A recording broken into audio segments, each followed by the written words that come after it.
ใสและข้างนอกเงียบนกเล็กเสียงเพลงดอกไม้เบ่งบานในวันแบบนี้เด็กอย่างเธอควรวอดไม่ด้วยไฟนรกหันกลับไปอีหนูอย่าได้ช้า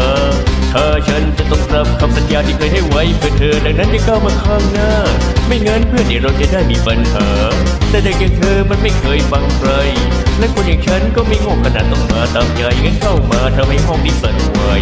เข้ามาคนที่ฆ่าน้องชายไปโดนดีโดนฉันไม่โดนถ้าหากเธอทำได้คือตัวรวมความเมตตามันไม่มีความหมายเธอรู้ว่าเธอพยายามจะเหนื่อยกายแต่ว่าเธอเอาแต่ตายจนน้ำขาดไม่มีวันสิ้นสุดมาสู่กันที่ข้างในไม่มีทางสำเร็จไม่ว่าจะร้องสักเท่าไรและเธอก็จะเริ่มใหม่เรื่องที่สิ้นใจแต่ว่าฉันก็จะรอเธอตรงนี้อยู่เรื่อยไป I know you may